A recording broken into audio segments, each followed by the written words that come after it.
Welcome to the City Current Show. I'm your host, Jeremy Park. We're always honored to bring you inspiring stories of individuals and organizations making a difference and powering the good. And we love talking about Transformation Life Center. We're joined by their CEO, Demetrius Short, our good friend, Demetrius. How are you doing, buddy? Man, I'm doing great today, Jeremy. We're excited about being here again. And to all your listeners, we're excited for all the things you do in the city. Hey, well, when you talk about Transformation Life Center, you are truly creating life transformation. So it's in the name for sure, but you're celebrating 12 years. And so talk a little bit about the history and context for starting the organization. Well, it's been amazing. It started just from me being the first in my family going to college again.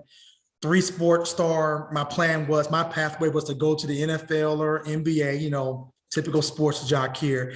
But God had another plan for that. And little did I know that my deepest struggle of going to school without that full ride athletic scholarship and not having a plan B brought me here to Nashville from Cincinnati, Ohio, and put me on the campus of Fisk University. And I was basically homeless, and held that shame and just kind of, getting through. This is the cost of education. Wow, this is expensive. And so it opened my eyes to the traditional parent that has to, work 2 or 3 jobs, send kid A to school, save up, send through kid B to school, and then kid A and B leave with Sally Mae and a bunch of debt going into the workplace. And little did I know that my struggle in wearing that suit and carrying that briefcase and walking to my internships would 20 years later propel me to be the CEO of Transformation Life Center. So all I wanted to do was just help one kid with a little $500 scholarship and do my good and keep on going on my life, because I was working for IBM,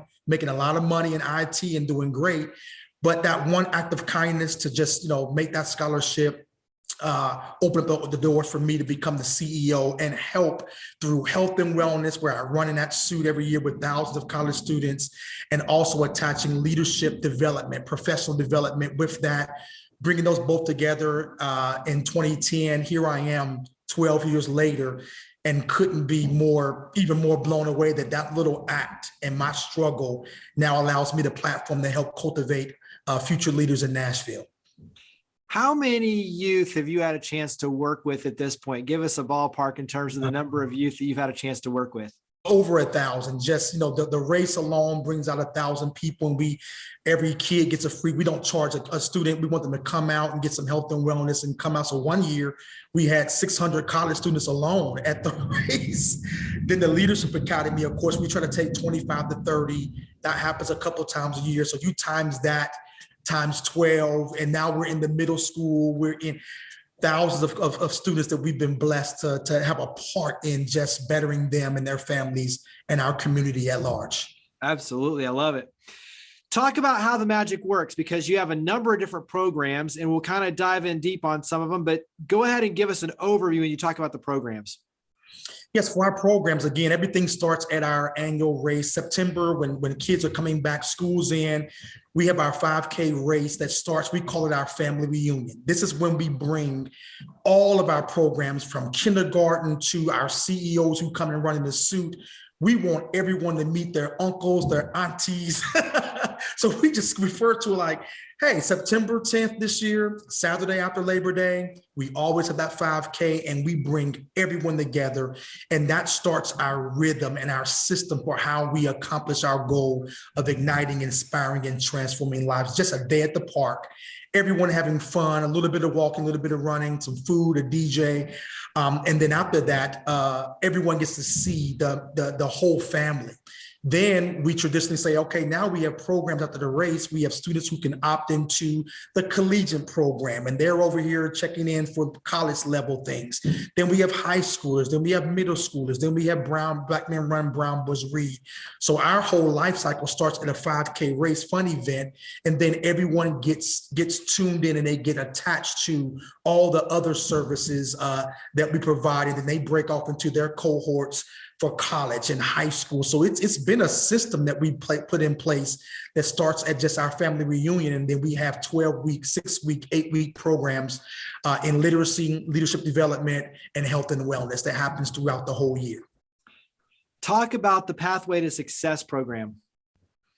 Well, our race mantra, again, we started with just me running in a suit and doing a fundraiser to give away money. And the students said, well, what you're doing at that race is great. You're giving me a scholarship that helps a moment, but I like Demetrius speaking in front of a class of 200 or 300. That information has proven more valuable. So we said, hey, let's create a leadership academy.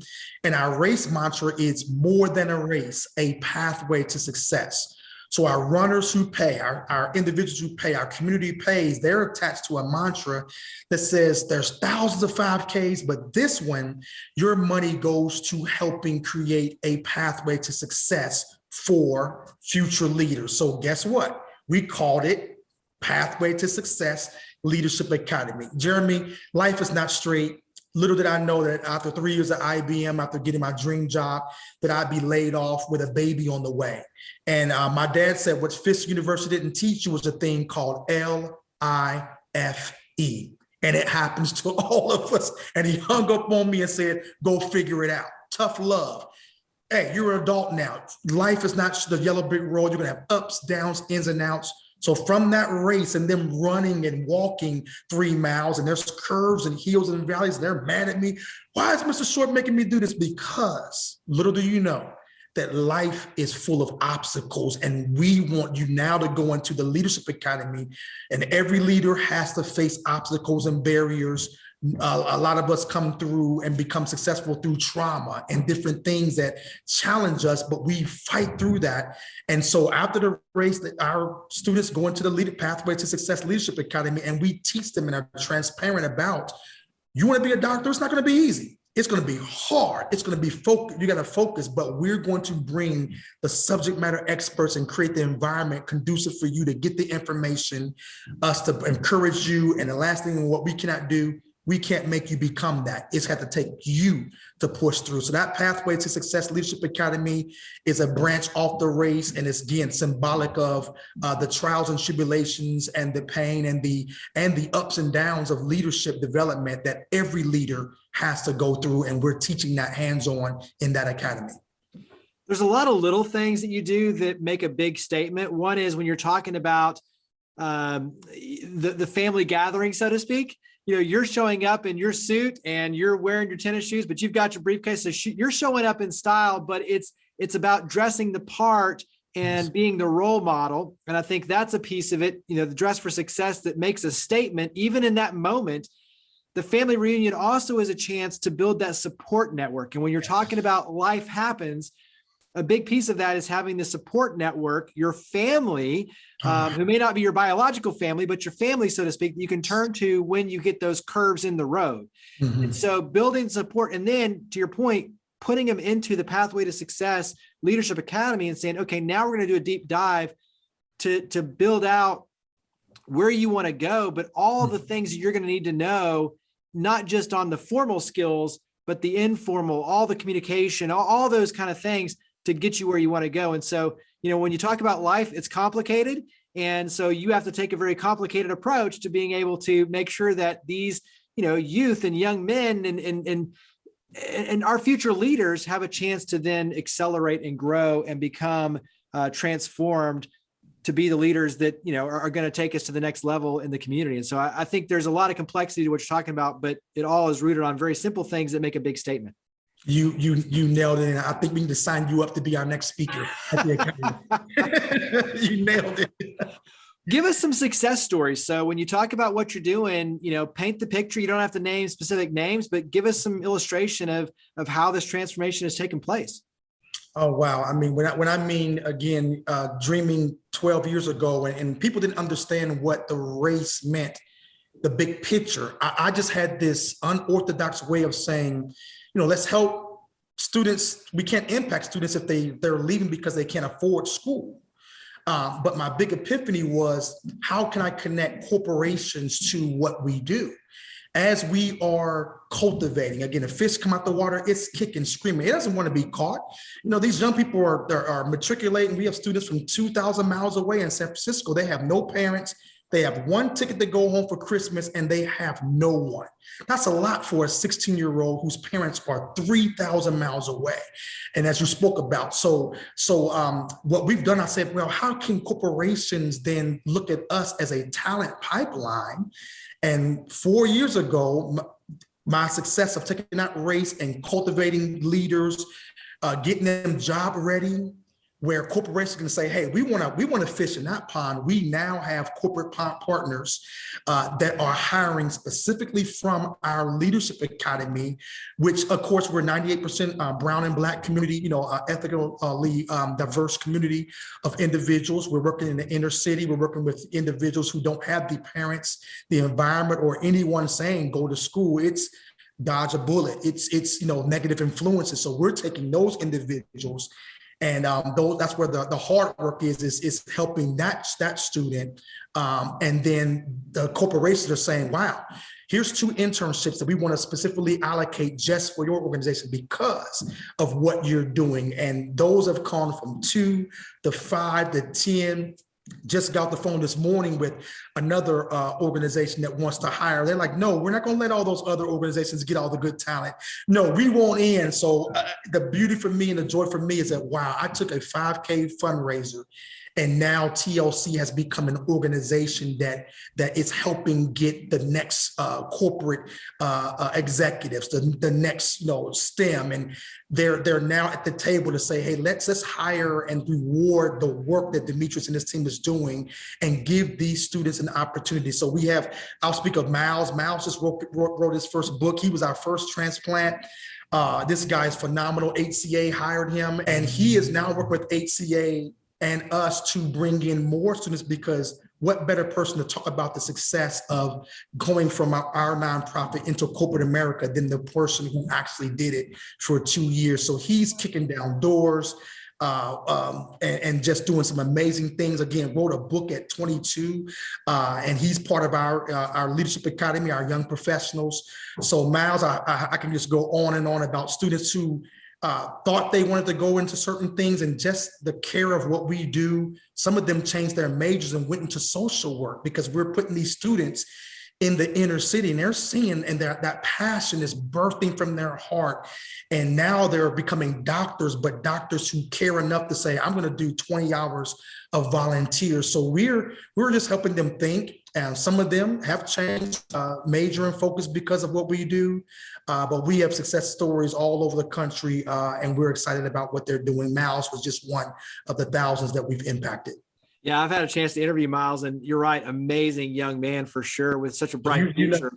And but I think to your point, you're exposing him to opportunities. You're exposing him to new opportunities that they would have never seen. And to your point, if they're only seeing, okay, I've got to dodge a bullet to save my life, but now all of a sudden over here, I see all of these new opportunities that I have the talent to take advantage of, but I've never been able to see myself in all these different fields and paths and have that support network in place to really take advantage of those opportunities.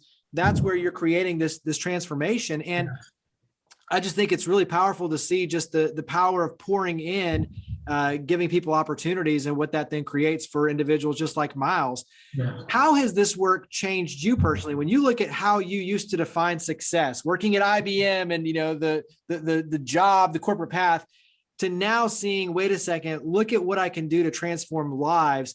How has that changed you and your view of yourself as a catalyst?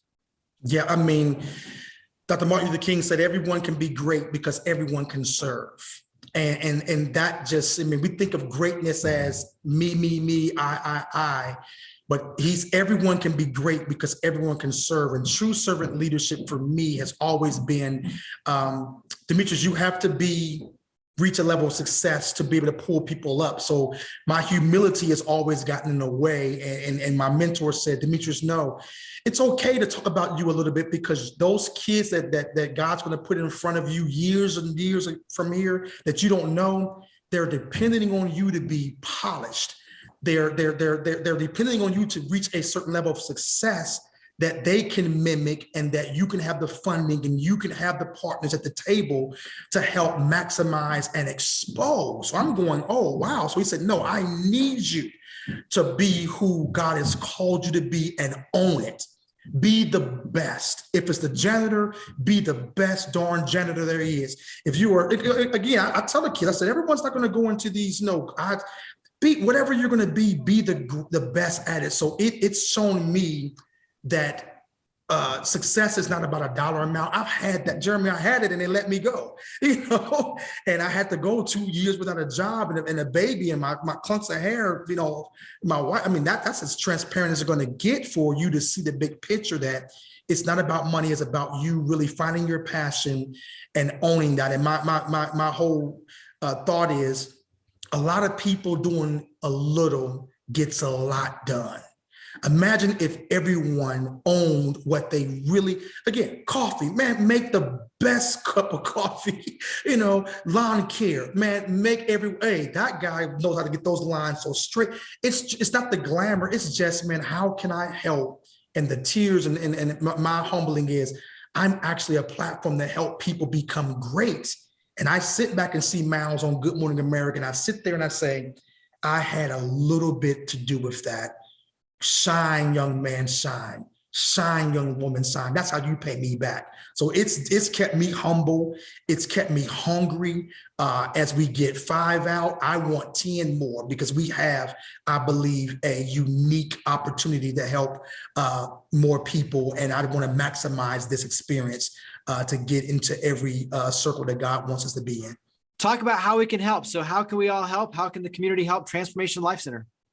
Man, right now, again, year 12, our word for this year is SOAR, synchronizing our available resources. We've been flying for 11 years. And as my board and I got to meet, they said, Demetrius, you've done a lot. And really, Jeremy, no funding. We have no major funding. The grassroots got our first strengthening our community grant last year, because everyone's saying, how have you survived 11 years with no full-time staff? I work a full-time job, all my board and they're like, how are you still alive? And we have to recognize that now we've been flying, and flying is no effort, but eagles just soar, and they're strategic. They want food. They'll die. Pigeons, they'll eat a cigarette. That's not, and we've been that, in a lot of areas we've been doing a lot, but we said this year, let's synchronize our available resources. And it starts with getting the word out about what we do. It's about maximizing that race. It's about getting individuals like yourself and those listening who are subject matter experts and say, Demetrius, I'd love to do a 40-minute TED Talk or a workshop with your students to talk about tech, talk about a doctor or whatever. So we are setting the stage for growth, specifically because we now have 5 schools that are tapping in our door saying, can you bring that program? And we're saying, whoa.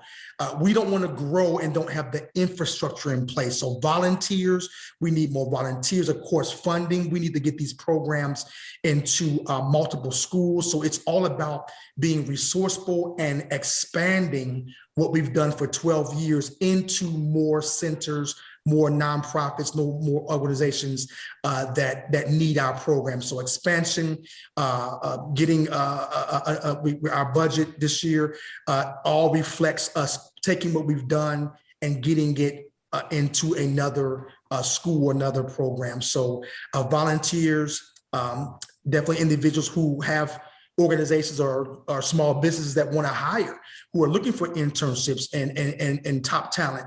We'd love to speak with you about your needs and how our students and our organization can help you create a bridge to talent. And of course, our students, they have to give back 12 to 16 hours of volunteer services. That's how they pay us back. If you have a need for college students to come over and help with your fundraiser, whatever, we have the most amazing heroes. I call them, they're the heroes, not me. To take 50, 60 college students into your organization, help you do some things, and they do it for free, and they get to sign off their volunteer hours. That's how they pay us back, by us inspiring them to give. No fees, no nothing. We don't charge them to be in the program. But so if you have a need for some support for some of your organizations, we want to return the favor and offer you support and help also. Love it. Wrap up with contact information, website. Where do we go to learn more? Our website is transformationlifecenter.org. Also Steps of Success 5K.org, Facebook, both of those names, Steps of Success 5K and Transformation Life Center. Our telephone number is 615-997-6841. And we're also on Instagram with those handles. Well, Demetrius, thank you for all you and your amazing team do. Thank you for coming on the show. Sounds good. Thank you so very much. We appreciate the opportunity.